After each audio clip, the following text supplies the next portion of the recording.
Today's episode is brought to you by BetterHelp. That's right, Help.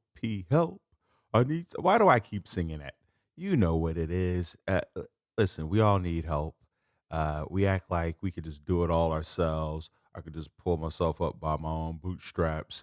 The truth is, I don't know anybody who's done anything by themselves. Everybody, all the top performers have coaches, mentors, people that they look up to, colleagues, think tanks, where everybody needs help or assistance or support or backup, whatever you want to call it.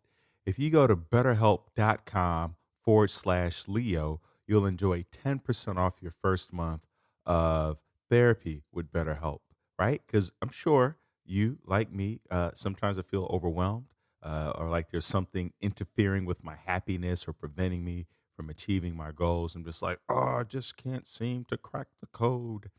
BetterHelp will help you with that. The service is available for clients worldwide, no matter where you are in the world. They got your back. But it's not a crisis line. It's not self-help. It is professional counseling done securely online.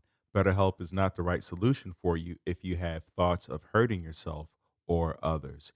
You can log into your account anytime, night and day, and send a message to your counselor. How dope is that to be able to reach out whenever you want to? You'll get timely and thoughtful responses. Plus, you can schedule weekly video or phone sessions. If you're like me, sometimes I like to walk and talk. I like to get my steps in as I'm talking to my therapist. So that way you don't ever have to sit in an uncomfortable waiting room as with traditional therapy. It's so awkward to be in those waiting rooms, especially if you're in a small town and some of your friends are going to see the same therapist and now you just have to sit across from each other. That's awkward. So go to betterhelp.com/Leo and start enjoying your 10% off today. With that said, let's jump into the episode. Welcome to another episode of Before You Kill Yourself with your host, Leo Flowers.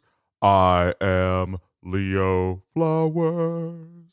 Today's guest is Bonnie Garmus, who is a copywriter and creative director and is the author of one of my favorite books, Lessons in Chemistry. I don't think I've read a book and taken so many notes as I have with this book. It's filled out. If you follow me on Instagram at Leo Flowers 2000, you'll see all the notes that I have taken, and I write the page number next to it also.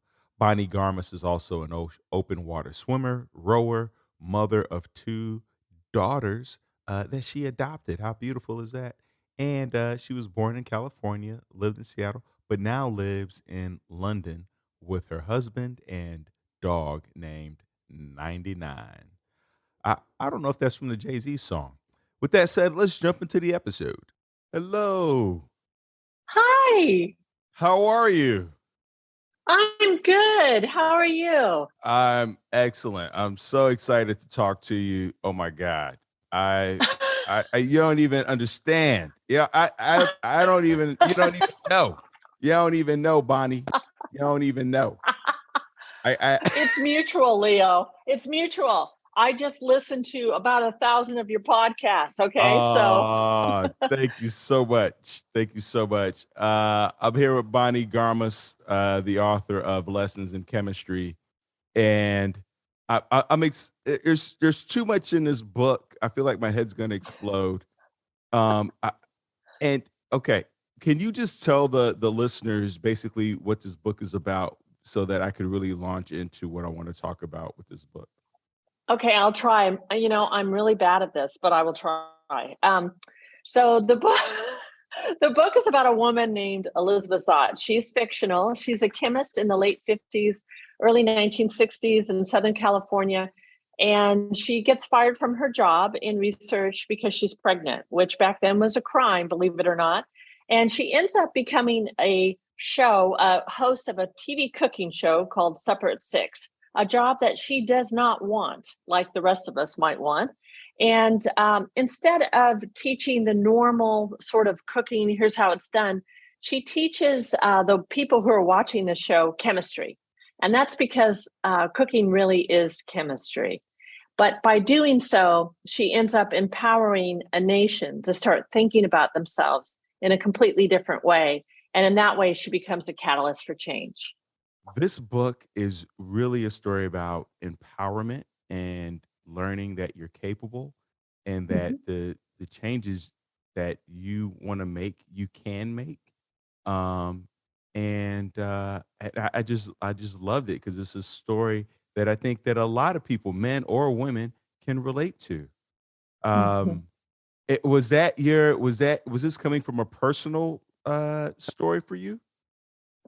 Well, some of it, I faced some sexism in my life. Certainly, I don't think there are any women out there who haven't run into it. But I was mostly trying to create in Elizabeth Zott a universal character that everyone, because how many of us have not been maligned or abused or passed over or rejected? I mean, are there any people in the world who haven't really suffered in some way? And I really wanted to create a character who suffers and gets through it. And that's where she came from, basically. The suffering, there's a Buddhist quote that says like life is suffering. And so how would you describe suffering versus pain? Because when I think about suffering, I think about it as more of like maybe I'm contributing to that. Maybe my framing it where like pain is something outside of my control. But how would you describe suffering? I think suffering is chronic and pain has a shorter half life.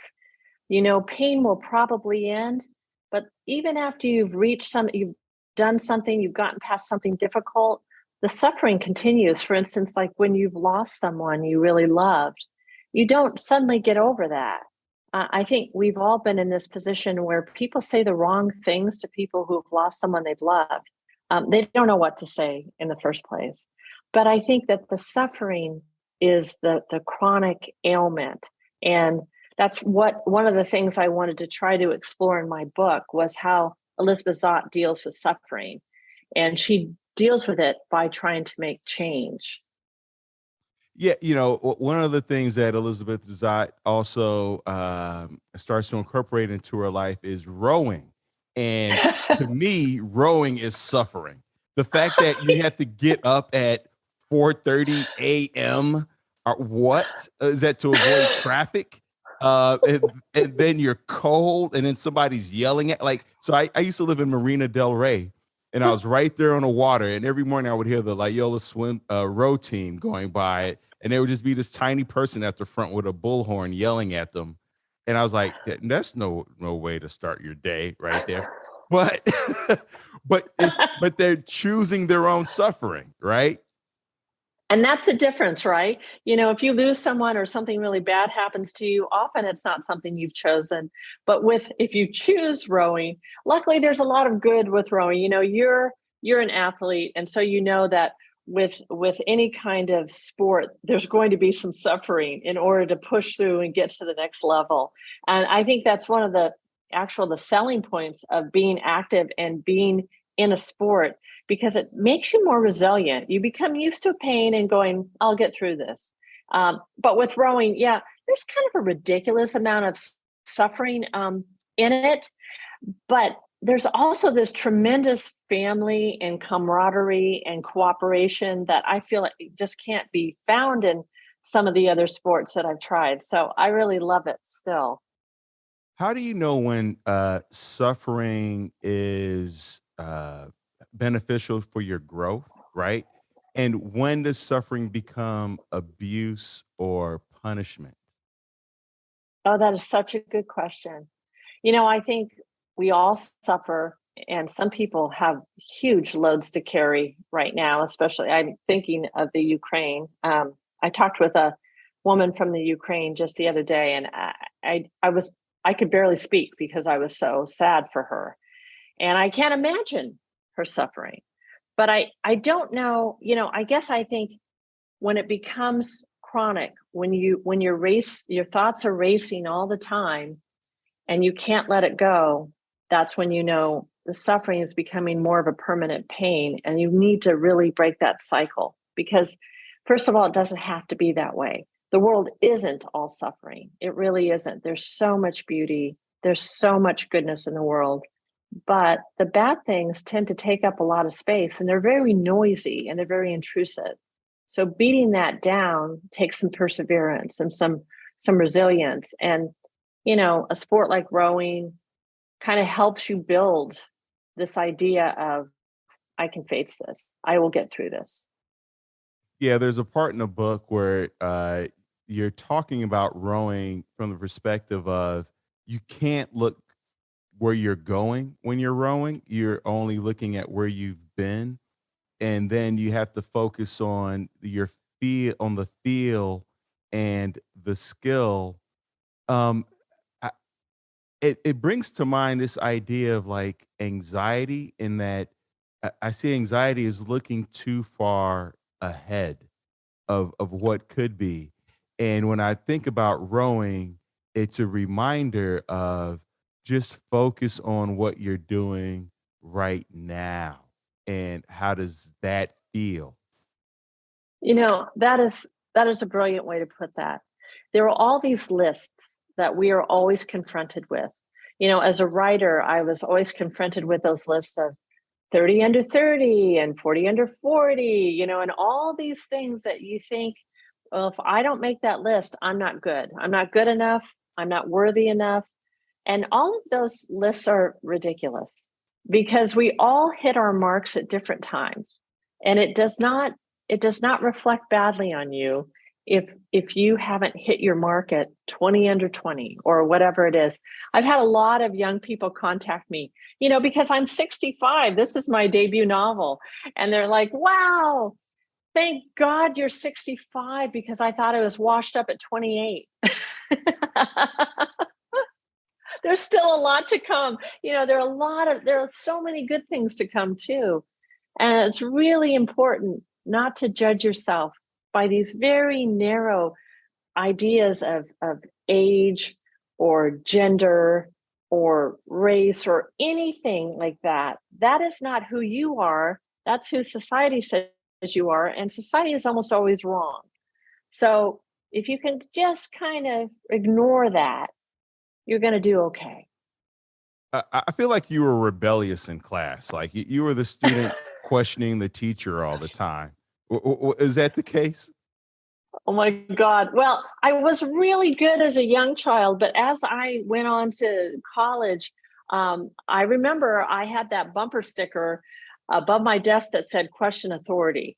And that's when I did, even as a young child, I did question a lot of things. I started questioning religion at quite a young age, and I started questioning why certain people were treated certain ways, and I started questioning labels, but I wasn't really combative, I'll say, until I got to college and I went, wait a minute.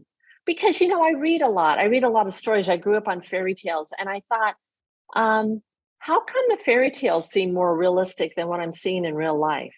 And so for me, it was really instructive. But yeah, yeah, I'm a little bit, I, I can be combative if I need to.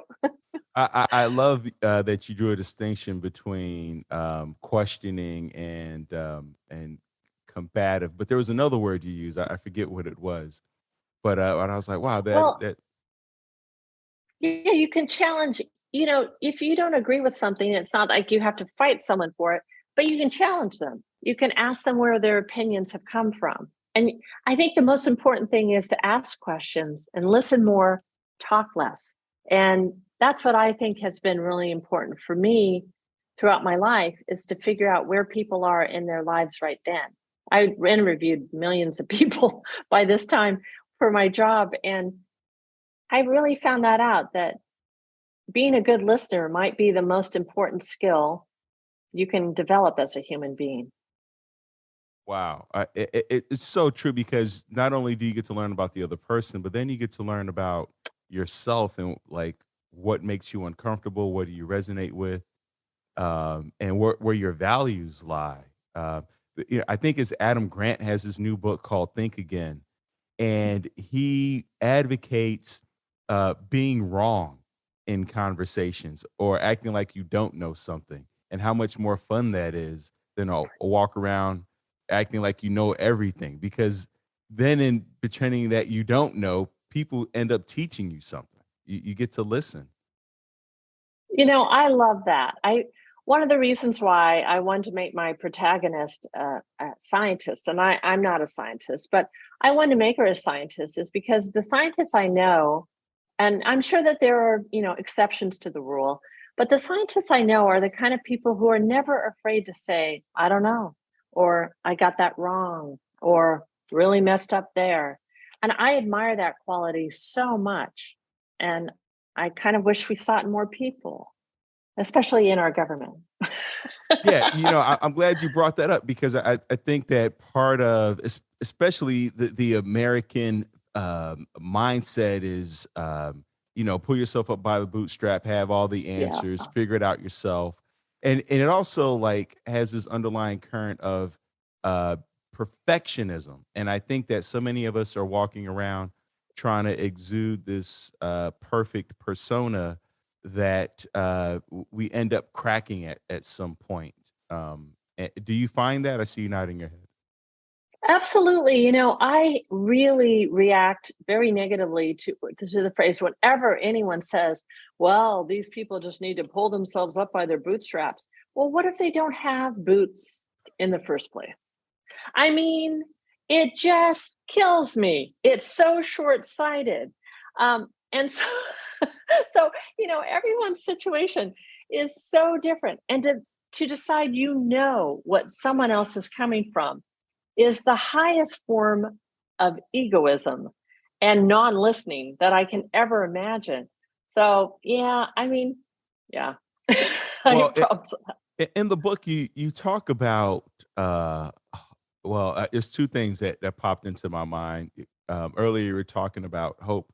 In the book, you make a distinction between hope and faith, and that one of the characters says, I don't have hope, but I do have faith. Well, how do you distinguish those two? Because I was when I read that, I was like, oh, what is she about to say? And I was like, oh, I need more. I need to talk to somebody about this hope versus hate faith. And I was like Googling and I was like, no, that's not satisfying. What does she think? um, well, I think in the book, the daughter says that she tries to clarify, and she's talking to a minister. She says, religion isn't religion has pretty much co-opted that word of faith, but actually, the true definition of faith, even in the dictionary, is faith in oneself. It's not faith in some other thing. And how many of us lack faith in ourselves? When we lack faith in ourselves, we lose hope. So the primary thing is to try as hard as you can to believe in yourself. And it's not easy because the world makes it kind of hard, but you know what? You're here, you're doing okay. You may not think you're doing okay, but you're here. And things will get better, but you have to be willing to make some changes, not keep going down paths that don't work for you or put you in contact with people who are very toxic to you. Yeah, that's why it's so hard. But yeah, that's it. The faith versus hope. Oh, that's beautiful. I feel so satisfied now. Um, and I'm glad that you talked about faith in oneself because there's also a part in the book where it discusses I think as Elizabeth is talking about, hard work. Like if you want to get somewhere, you have to work hard. And I think Calvin is expressing that yes, hard work is a part of it, but there's also luck. And then if you don't have luck, then there's help. And so many people struggle with reaching out for help because they think I think they can hear like faith in oneself is like I got to do it all myself, but faith in oneself is also faith in the ability to ask for help and being able to get the help that you'll need to achieve, I would assume. That is exactly it. I think there's a certain amount of humility each of us can really use, which is to understand that we don't have all the answers. And that is absolutely 100% okay. If we were born with all the answers, well, no, we would never be born with all the answers. So, you can't decide that you know everything, and you can't decide that you have to or that you should have known something. That's not fair to yourself. So ask for help because you know what? People love to help. They love to give help and they love to be asked to be a helper. because, people like to feel like they're contributing. And a lot of people in my life have contributed to me, their ideas and opinions. And it's been a great deal to me and it's changed my life. And if I hadn't asked for help, I wouldn't have heard it. Yeah, I mean, that's the beautiful thing about writing a book is at the end are all the acknowledgments, right? Like I've never read a book where there were no acknowledgments at the end, right? Because so many people had to help you because like you said, you don't have a background in chemistry and then yet here you are. What kind of research did you do for the chemistry part? Oh God, Leo, this is sort of embarrassing to say. I I bought a textbook from the 1950s off of eBay, and I taught myself very basic chemistry. I could never be a chemist because this is basic chemistry from like 1952 to 1963. That's where it ends. But I decided, I'm going to do this. I'm going to learn this.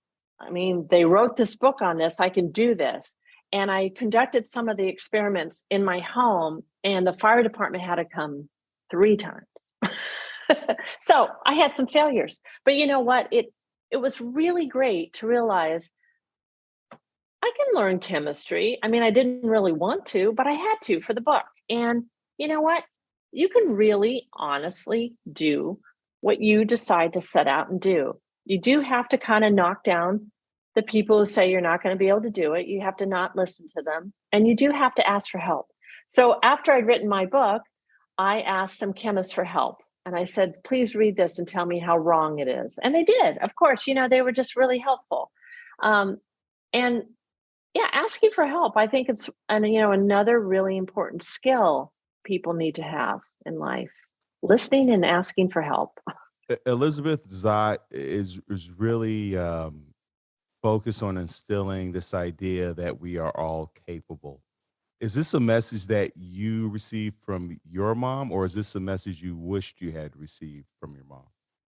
Well, I think my mom was really positive. She was a really hard worker. I mean, she was such a hard worker. She didn't have any fingerprints because she worn them off working. That always really struck me as, okay, I guess I haven't worked hard enough. I still have fingerprints. Um, but I think that she did really think of hard work as almost like a panacea. No matter what, at the end of a session of hard work, whether you're cleaning your bathroom or driving your kids around or, parenting or working at work, you need to realize that you've just done something productive, constructive, and you can pat yourself on the back. You made a difference in someone's life that day. And that was the other thing my mom was really big at about was making a difference in other people's lives. She always said, you always share what you have, always. And you always volunteer, always, because you don't know what other people have gone through to be in the situation they're in. And so you need compassion for them. Wow, hard work is a panacea. That reminds me of I just finished Anna Karenina or Karenina or I don't know how you say that word. But there was a character in the book where he's very wealthy, and one day he decides to work out in the field with the laborers with a scythe, and he's in the fields all day, and he was like, "I love this. I love that one, the exhaustion, the physical exhaustion that he has, and then two, like the midday siesta, or like hanging out under the trees and having lunch and the camaraderie that comes with this body of work." Is that what rowing does for you? Do you feel is it about the community and the full body exhaustion, or is there another level of rowing that connects with you? No, I think you summed it up. I think it's the people and the fact, well, there's this thing in rowing where you really have to work together. It's very cooperative sport. And you'll see boats that have big, strong people in them and they don't go very fast because they're all fighting each other. And you'll see a boat full of much smaller people, but they're going a lot faster. And they don't have the power that that they should have. And that's when you see people working against each other in the boat. And they probably don't know that they're working against each other, but they are because in rowing, you want to be exactly the same. And you do this thing where you sort of decide if you want to be a good rower, to give yourself over to the sport. It's not about you, it's about the other people in the boat. So everybody is supporting everybody else. And you may have to leave your ego on the dock. And that is hard for some people. But the ones who succeed leave their egos on the dock. It's one of the reasons why I look up to Tom Brady because he takes a pay cut and he's willing to beg and plead and say, "I need you on my team to win." And so for me, I look up to him for that reason. But what I love about Elizabeth Zott, the character in the book, is that you see her um, sticking to her guns, empowering other people to live the life that they feel like that's within them, that they've been stifled for so long. There's a quote earlier on in the book where you talk about sometimes family. What was it? Family. That family can be a source of hard times. It's not stable for everybody, Yeah, and I can see being on a road team being that family that that it could be like that surrogate family for you. Is that part of it for you? And do you feel like that's part of it for Elizabeth Zott, the character? absolutely. I mean, I came from a nice family, but a lot of people don't. A lot of people don't have that benefit of having a supportive family. I think one thing that's curious about families is that we tend to think families are, biological. They're actually chemical. Who you get along with is based on the chemistry. And I actually mean physical chemistry, the kind in your brain, the hormones that control how you feel about things. You need to listen to those because there are plenty of people who feel really guilty because, wow, they don't know how quite they landed in this family. They don't fit or they're not accepted somehow. Well, family isn't really biological. I think it's really chemical. That's my personal opinion, but I think that the chemistry bears me out here, and that's why it is absolutely okay to seek your family somewhere else. And that's what Elizabeth Zott does. She has a family that she cannot relate to and who does not love her for who she is. And so when she finally allows herself to be less rigid and to let other people in, she starts to find her true tribe, her true family. And so of course it's a mixture of people. It doesn't have to be all the same people that you're actually biologically related to. Wow, that brings to mind Genghis Khan. He would view people as or men as his andas, and these were men who he felt were his brothers because of what they experienced together and his connection to them, and he thought that was more important than his actual blood brothers. And so that resonates. What you're saying is that in that terms of it being more chemical than biological. Um, this book really taught me about emotions and motivation. Calvin, one of the characters in the book, described hating weddings. And when he shared his emotional reason for hating weddings, it made me look at my behaviors and other people's behaviors when people say they hate something to really then have more compassion for where that's really coming from. Can you talk about that a little bit and that cow and his hatred for weddings and what that emotion is? Yeah, I think, for him, he came from a very, a sad background. And I think and he had no connection with people. He was kind of weird and aloof and really, really smart. And he couldn't find anyone to share his thoughts with. And then you go to a wedding and everybody is happy and they look great. And you're supposed to, be happy for the couple. But there's that fear if you're there alone that you're never going to be in that position. You're never going to find that person. And I think for Calvin, that was sort of what he was channeling. He was saying that he just felt funny going to weddings and that he didn't like he never felt attracted to any of the bridesmaids. And then Elizabeth says probably because of what they were wearing. Um, but really, for him, it was because he feared he would never find someone to share his life with. Yeah, I definitely could see that. I hate ceremonies. That's why I hate weddings. It's too. I'm like, why do we need all this? We're just agreeing to live the rest of our lives together. All this dancing and uh, I formality. know. I never understood it. Why can't we just get on with this thing? But but there I might be agree some. with you. Did you? I mean, how long have you been married, Bonnie? I've been married forever, but let me tell you, I had the worst wedding, and it was very small, but it just absolutely sucked.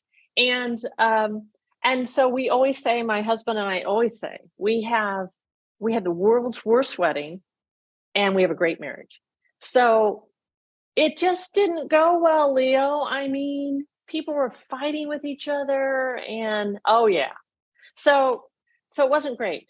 Um, but I agree with you. You know, we were not going to get married. We'd been together for 7 years, and the only reason why we decided to get married, well, we had to because we really wanted to have kids, and we were adoptive parents, and you cannot adopt back then unless you were married. So we went, well, I guess we have to get married. Um, and it was sort of funny because we made it really clear in our vows that we were only doing this for the paperwork. Um, but that we did not see this idea of marriage as the way the big ceremony, I think it's really important to some people, and I don't want to put that down. But I think for us, it was more, we were looking forward to having a family, and we had to get through this paperwork to do it. And so we had a small wedding, and then it was terrible. Well, I've often heard that the bigger the wedding, the shorter the marriage. So, Oh, yeah, interesting. like the more money people put Yeah. in and all that stuff, then it's not going to work out. I mean, I think that's why Jennifer Lopez has been divorced 4 or 5 times. And you look at the Kardashians, and so they need to just get married in their backyard. You know, 3 people, and Yep. or just go to the court and sign some papers and get out of there. That's the lesson Yeah. Yeah, from I'm that. I'm right there with you. Yeah. Um, I journal a lot, and so I have 2 questions, a two-part question. One is, do you journal? Because I would imagine being a writer and a copywriter, journaling might just seem redundant. But Calvin, one of the characters in the book, he writes down his fears and he writes down facts.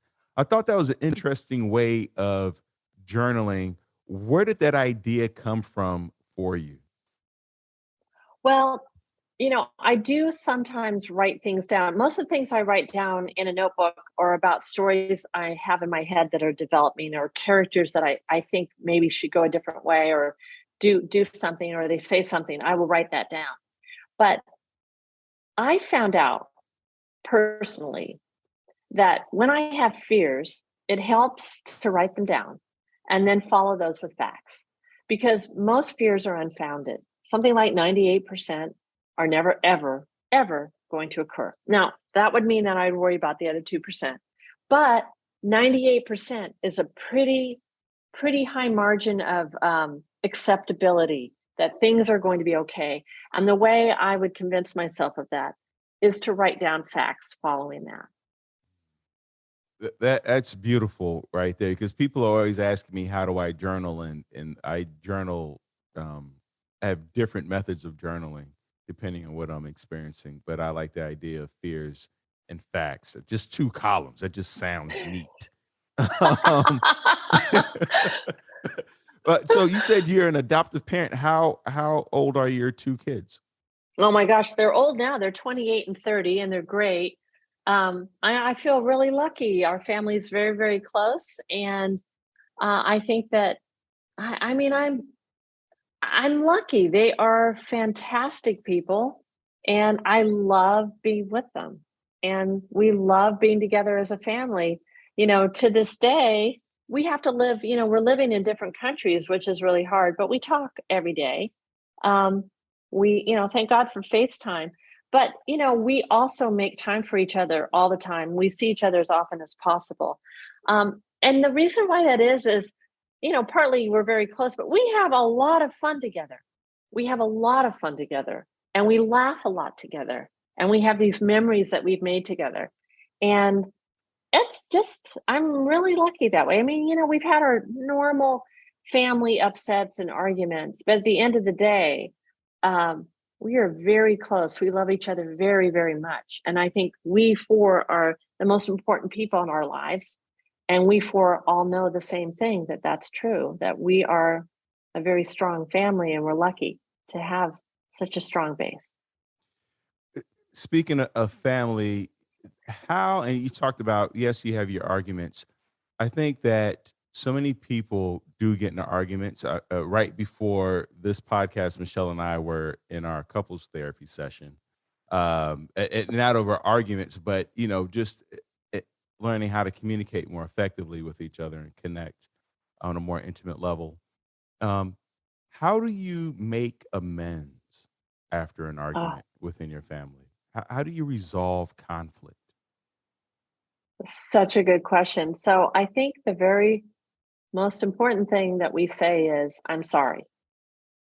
And we mean it.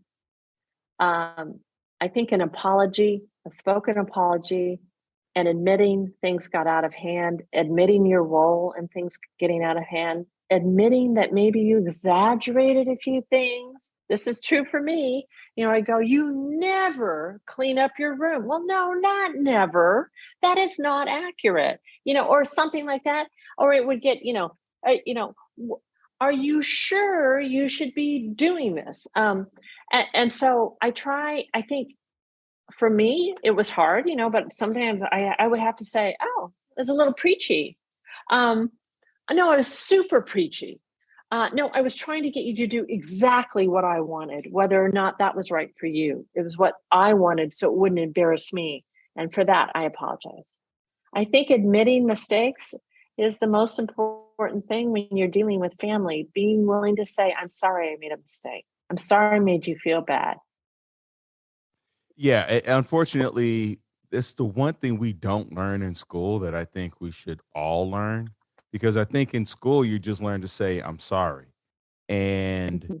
you're told like, all right, that's it. Now you go back and play. But in adulthood, you learn that saying I'm sorry is not even close to being enough to make amends. And so that art of how to apologize, and you mentioned taking responsibility for your part and acknowledging, what you could have done differently or will do differently in the future. There's nothing when I read these celebrities apologizing, I'm like, oh God, you just made it worse. Sorry, you need to fire whoever's on your team. Exactly, exactly. They go, "Yeah, sorry," or and it's obviously just one of these fake apologies. I hate fake apologies, and so in our family, we have a rule about that. No fake apologies. If you're not really ready to apologize, then give it another 10 minutes or give it, a few hours or whatever it takes until you can calm down and you can see things a little clearer. It doesn't mean we all have to agree. It does just mean that we have to remember that we all have each other's best interests at heart and that we get to have different opinions and we still love each other at the end of the day. Name calling is unacceptable, but we've done it. and and you have to own it and say, yeah, I did that. I'm honestly, I'm ashamed. I'm ashamed of myself. I'm going to try not to do that again. The title I could see being off-putting for some people because of chemistry. Like I Mhm. like maybe only 3 people in the world were excited about taking chemistry in high school. Right? Like like what? Chemistry. I took earth science in high school. But as I'm getting older, I'm 46 now, I'm falling back in love with cooking, and I'm falling in love with science in general, whether it's astronomy or physics or what have you. So for this book to combine both cooking and chemistry, I was like, here's an opportunity for me to learn something, because the one thing my mom taught me as a kid is if you have the right teacher, you can learn anything. And I believe that there's no Yep. topic that you can't learn if you have the right teacher who can teach you. And I see you nodding your head because because in a book you also talk about how the problem with education is that it's boring. How would you spice up our educational system? You know, I always hear how great Finland's educational system is. You know, the kids love going to school and everything. And we have a Finnish friend, and I asked him one time, um, what was it like? And he goes, well, I don't really understand how to answer that question. I said, well, did you like going to school? And he goes, everybody loves going to school. And I thought, oh, that's different. So I asked him, and he said, well, so in the Finnish system, when I went at least, you go to school and you work on things that you're really curious about, you're interested in. And you do all these it's not very rote. You're doing all these projects all the time, and you are constantly going, well, what about this? And what about that? And he said, for kids to engage on this level is really fun for them. And so it becomes this for them. They want to go to school. It's a day of play because who knows what they're going to do. And they follow this kind of meandering path. But at the same time, the teacher's saying, how does math, let's see the math behind what we're just talking about right now. But what he said was that in the classroom, everybody wasn't doing the same thing. And that's when it gets a little dull. When we have to have this rote learning, everybody learns the same thing. When maybe your interest is somewhere else. You got a lot of kids who can't sit still in a classroom, and maybe they should be outside running around and learning physics that way.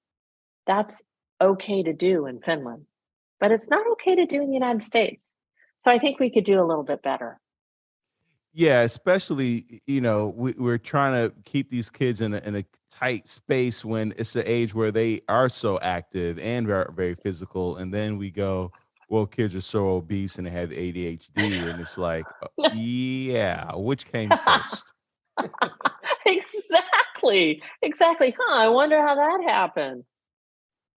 Um, is there something in the book that, or is there something that you wanted to include in the book that you had to take out for whatever reason, but you're just like, oh, I wish I could have fit that scene in there or that quote in there or that. Oh gosh. Yeah. Yeah, of course. I have great editors and I have great agents, and everybody weighed in. I had two chapters that I had to cut. And it was really hard for me to cut them.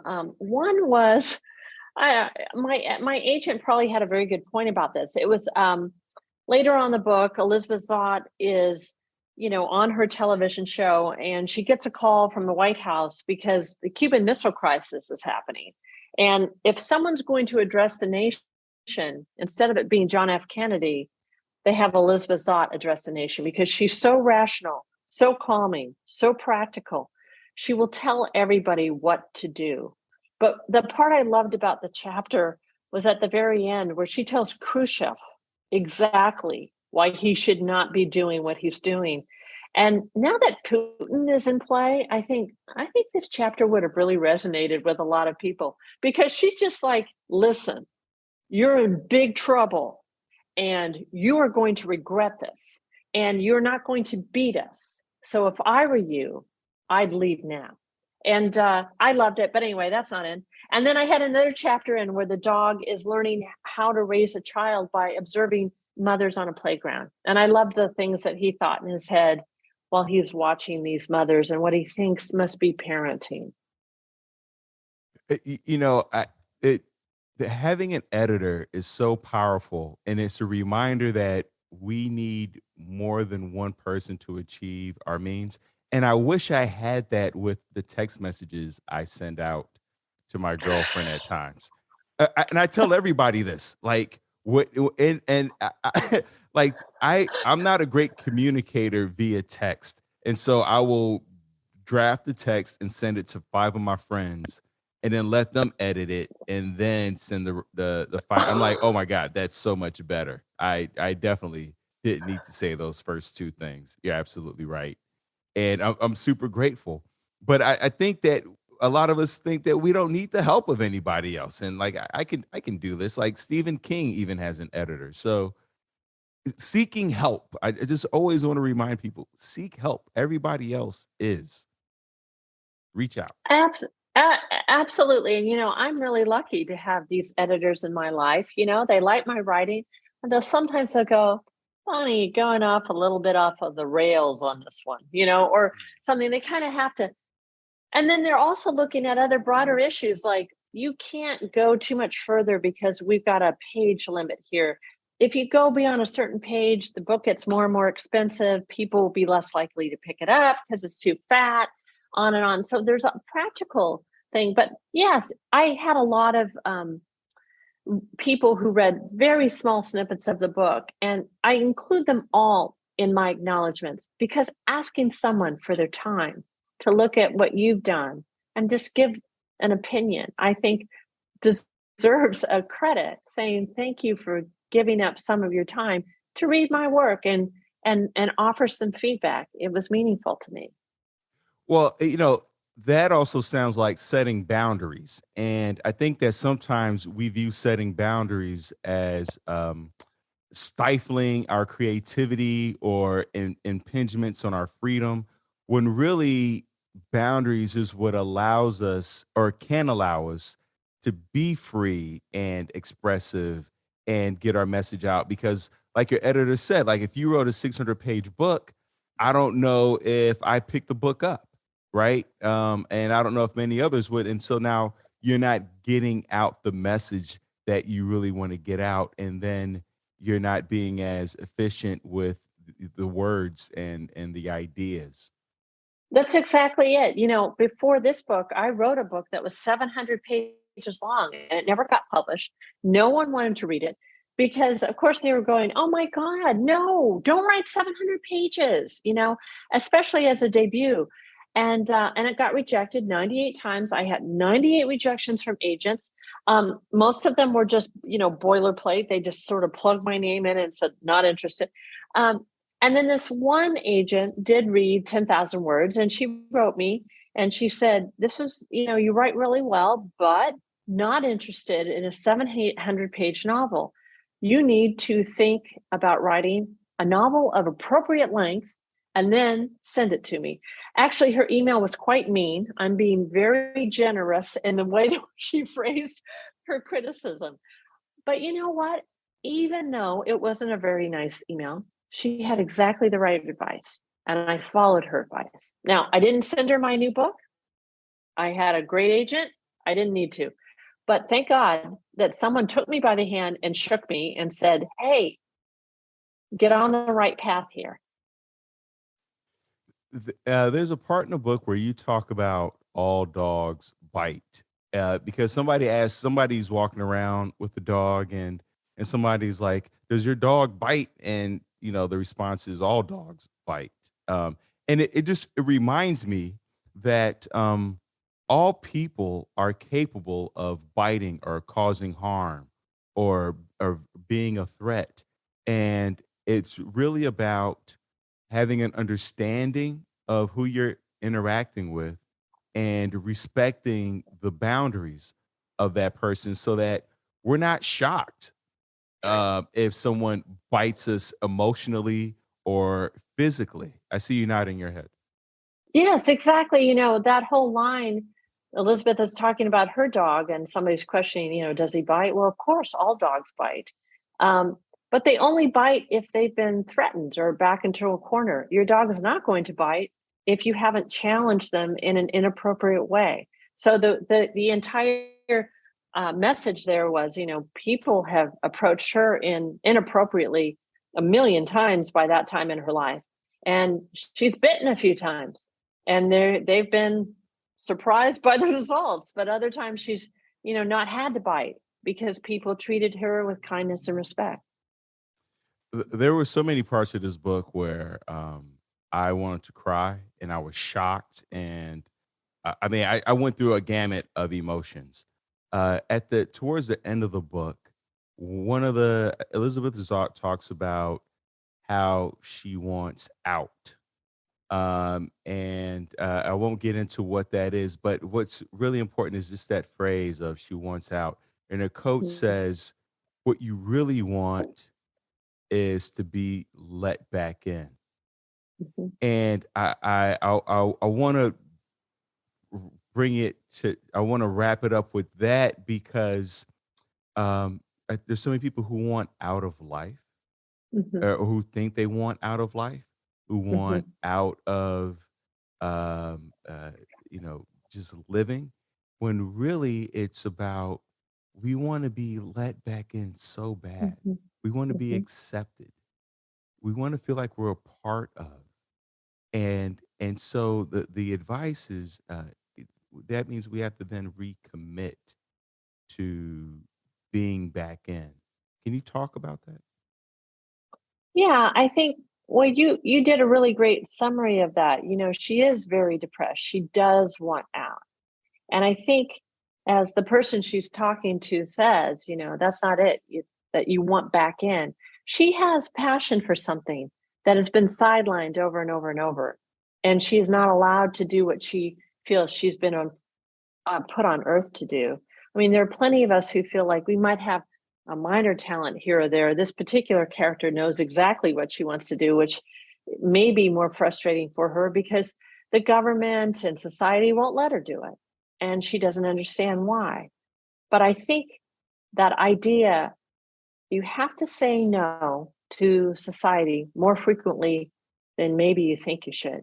These people don't always know what's best for you, but you have a really good idea of what's best for you. And the other thing is, I think there's a person on the face of the earth who doesn't have some sort of talent or passion, secret passion, something that they'd like to do. And the truth of it is, you can do that thing. You just have to not let these other people, they're just like, you know, hurdles in football. You just have to get through them and you will get through them. You have to do that. That's the faith in yourself. You have to come back to that. You can't hope for it. I love that. And what are you looking forward to, Bonnie? I know you're in London, and Yep. they got the Henley Regatta coming up Sunday. Is that why you moved Yep. to London? You know what? I'm not in that regatta. I can't believe it. It's like some huge oversight. No, that's not why I moved here. We were transferred here, but no, I have a lot of things to look forward to. My kids are coming to visit on June 30th, so I'm super excited for that. And they'll be here over a week, about 10 days. I have a lot to look forward to. And, I have a lot of work right now, but all of it is so far, it's very positive, and I'm in a lucky part of my life right now. And so I'm living it. And then last question that I ask of all my guests, because I always feel like there's one person listening in who may be on the precipice of wanting to end their life. Before you kill yourself, what would you say to them, Barney Garmus? Oh, that is a tough one because I have had friends in this situation. I think I would say that I love them. I think that that person needs to know that they're not alone. They're loved. And if you've ever been on the other side where you've lost someone to something like suicide, you wish you could have said to them that they're loved. And that person is loved. They may not be loved by some person that they wanted to be loved by, but somebody else is sitting there waiting, and you may be the necessary component in that other person's life that they've been looking for.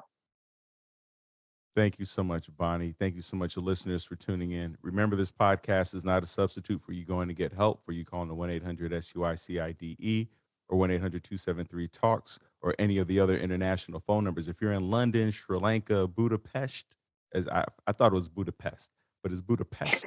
Wherever you are in the world, there is a hotline for you. You can go to thrivewithleo.com for one-on-one coaching with yours truly. Let's get to tomorrow together. Thank you so much, Bonnie. Thank you. I really appreciate it.